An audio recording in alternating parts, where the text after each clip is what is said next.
perspective of things because we see things one way from our coach's perspective. So, the coaching perspective, why do you think Drew was having a lot of balls tipped at the line of scrimmage in the first couple of days?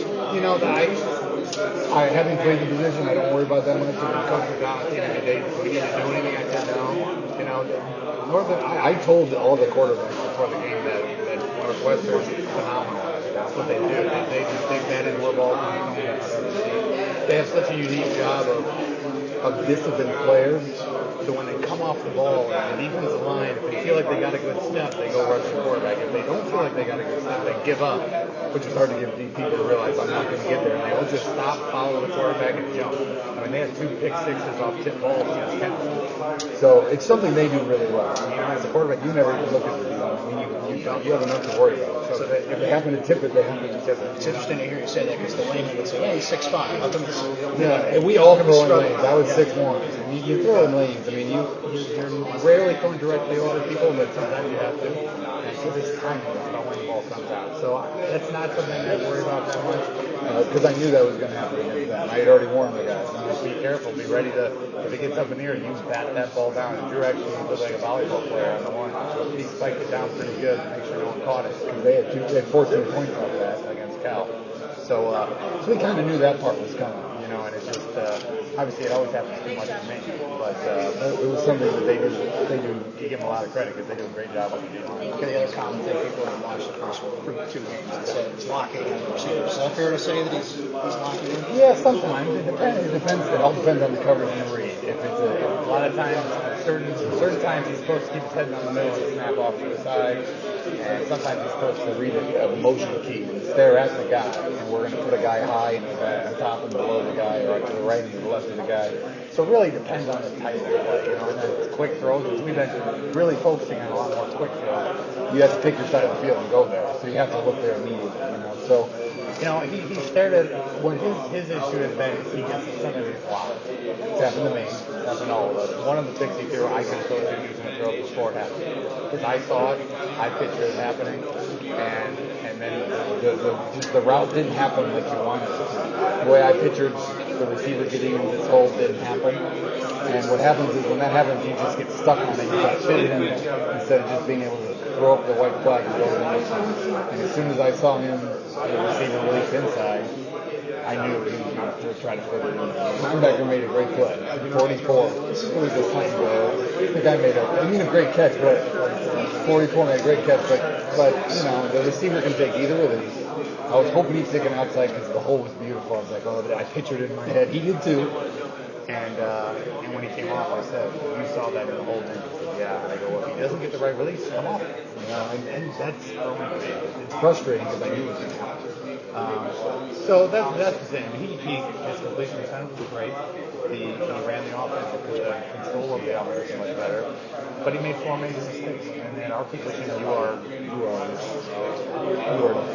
graded by those major mistakes. You know, and that's he knows that.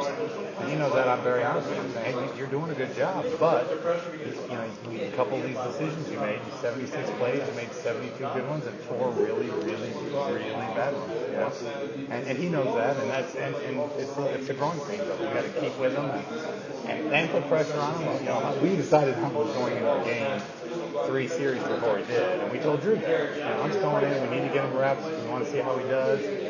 People thought, you know, after Drew put in interception, he got hit pretty good on that play. And he was already coming out after that. That was kind of nice. That hit was kind of icing on the cake for him. But, you know, so we knew that was going to happen. He knew it was going to happen.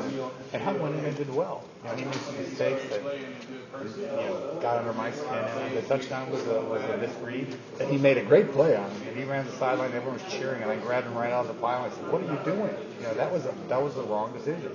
And he knew it, you know. So, but then he made a play, you know. So it's been exciting to watch them try to push each other because the competition does make them better, you know. And so, you know, growing pains. We knew coming in that we were going to have people with no experience at the college level, and we've gone through some bumps and bruises. I like the way they're competing and the way they're making decisions, but it's just the major ones that we have to All throughout preseason camp, we heard how close the competition was, razor thin. So with Terrel on the sideline, as he sees Drew throw 4, 5, 6 interceptions in 2 games, how do you avoid Terrel getting upset and saying, well, if it's so close and he threw 6 picks, why am I not in there?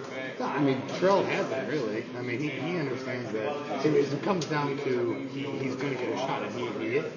He got to play. And we told him from the get-go, when we decided to name the starter, we can't put a guy out there with a super quick trigger where the guy's going to play scared, So he knew that, and then it got to the point where we gave him a shot to play, and we're gonna definitely let him play again just to see what he does. He didn't get to throw much, he didn't make a bunch of reads, but he did make plays. I wish he wouldn't have made those couple of mistakes, and I might be even more excited, And but the funny thing is their grades were the same, The difference is, one played 11 plays, the other guy played 76, I think it was. But the percentage grade was about the same, So he's going to get more of an opportunity to get in there and to show us what he can do, and hopefully that'll push through. And Drew's just got to fix that one major mistake that for us is the number one thing that we try to avoid. Regardless of the opponent, it's an ideal situation right now to each of them get a half to do an evaluation in game time. Yeah, I mean, I know, I don't, that's up to coach, really. We know that we're going to, Drew's going to be our starter. We've got the most reps. He's running the offense well. But Hunt's going to play. We committed to giving him a shot. I don't know when that's going to happen. That's up to coach. It could be, Series 3, Series 4. Could be second half. I don't really know. We haven't really decided that because today's day 1 of the week. And we did a lot of, we gave Terrell some rest for the ones today just so he's comfortable in there. So we don't throw him out there Saturday flying. And he did really well. They both did really well today. So it'll be interesting to see as practice. It's a competition, and that's the way we told our kids. And so as they compete this week, we've only got 1 day down. And they both did pretty well. I got to see the film after this. But it'll be interesting to see how early we want to do that and kind of get a feel for how Drew's doing first to figure out how quickly, we want to get him. Tim, I came in as you were saying locked in. Do you mean eyes or just his decisions made kind of at the snap or how?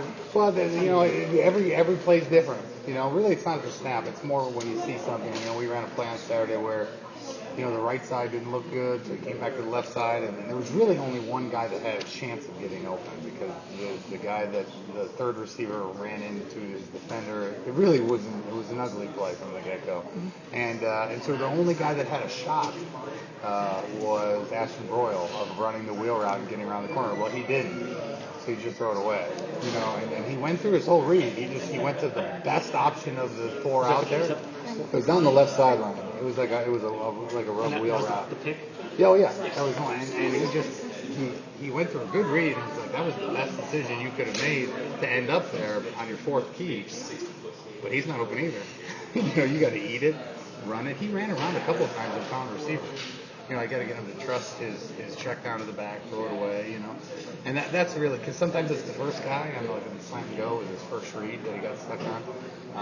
He had 37 throws, so it happened 4 out of 30, where he goes through his progression pretty good. But, it's just something that young guys do, is when they get to a point, they see a guy or they picture it happening a certain way, and the guy might not run it exactly how you want it to.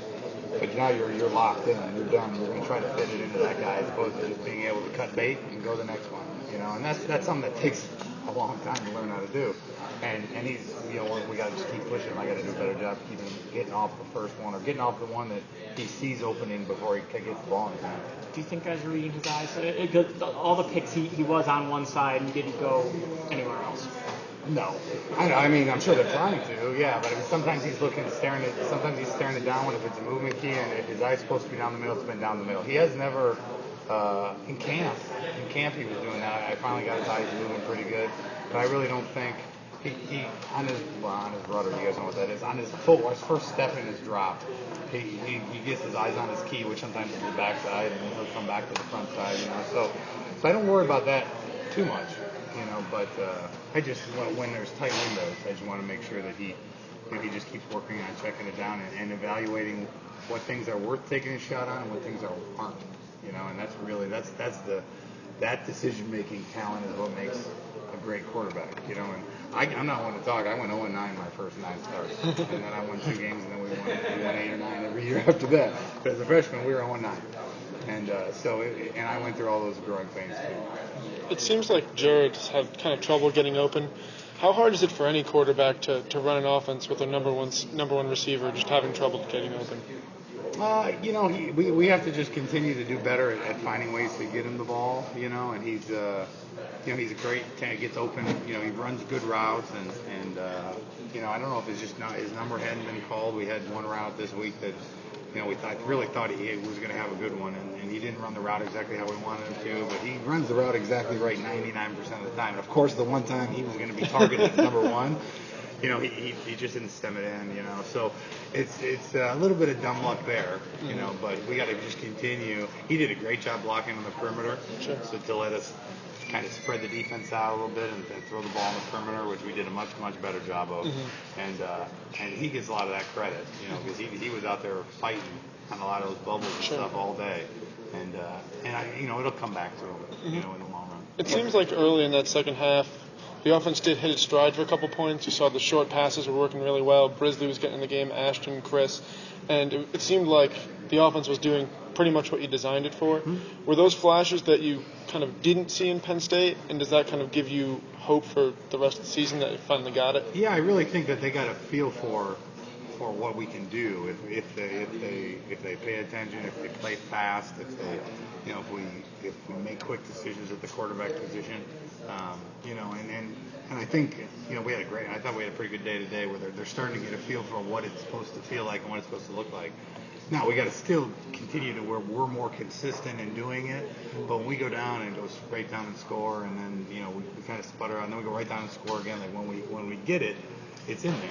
You know, it's going to take time and a lot of work and a lot of reps, and that's, you know, that's why it's fun for us. I mean, for me, I feel like we're close. We just got to continue to get back to the practice field and keep repping it and rushing it and rushing it. Sure. And just with the quarterback decision, is there a thought that you can go from Allen to Hunt, but if you go to Hunt and you start him, it'll be tough to go back to Allen just because, you know, he's a senior and he would have been through that? We'll play whoever's ready. Okay. It doesn't matter. I'd play if they let me play.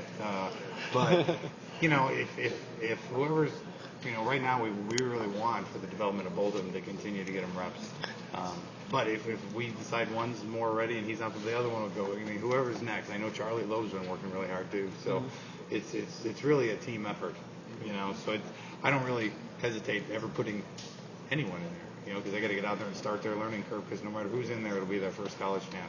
Other than 2 guys now, the other 4 will take their first college snap when they go in. Tim, you're a big numbers guy and like to chart things. What's maybe the most unorthodox or craziest number that you chart? That I chart? Yeah. No, I'm a footwork chart guy. Like when their feet are perfect and their completion percentage with their feet perfect or without their feet perfect. You know, and that's something that I look at because it tells me if they're comfortable. Because anytime the first thing that goes when you're uncomfortable is feet, you know.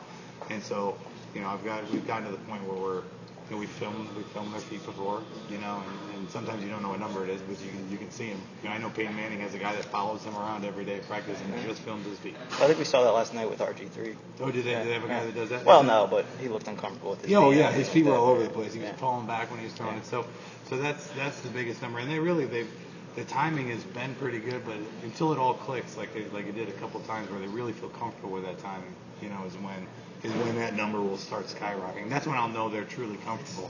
And I always know, because if it's a play they're not comfortable with, their feet tell the story every single time. And if their feet are grounded, it's a good ball. And if their feet aren't grounded, it's normally wobbling, you know, or a little bit off kilter. It's probably obvious, but is the number off when they're under pressure more so than not? I mean, yeah, that's a natural thing. You got to learn. I mean, you got to learn how to deal with that, and that's the hardest thing. It's the hardest sort of making football is when you know they'll run across a dog or something, and you're going to get hit. You can see it coming, but the key to throwing is getting your weight on your front foot. So you have to lean forward and get your foot on, you know, all your weight on your front foot and take one, you know. And you saw RG3 fall away from a couple, and that's the hardest thing. And they really haven't been under. I mean, I think we got 1 sack, and I don't even remember it. It might have been the first play of the game. Does that count as a sack? The fumble? Is that a sack? I don't even know. You guys tell me. I saw we had 1 sack, and I don't even remember one. So, I mean, I thought we were getting rid of the ball. So I don't think I don't think the pressure was too much just because we were getting rid of the ball so fast, and that's part of the scheme. That's part of what Coach McDonald does here is helps our guys get rid of the ball fast so they don't have to deal with that. But that's under major duress, yes, that's one of the first thing that goes is getting into the fetal position instead of stepping into a ball.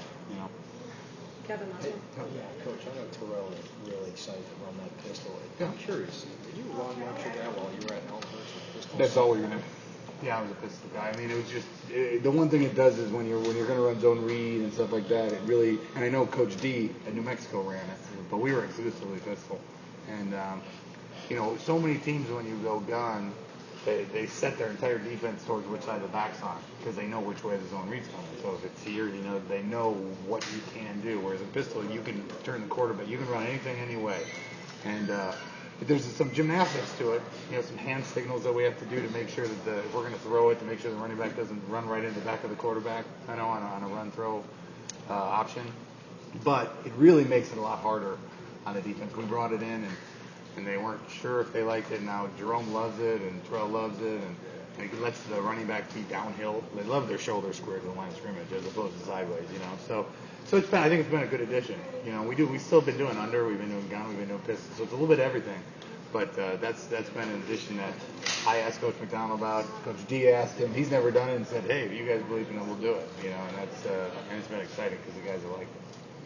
Sound good? Thanks, Coach. Appreciate it. Thanks.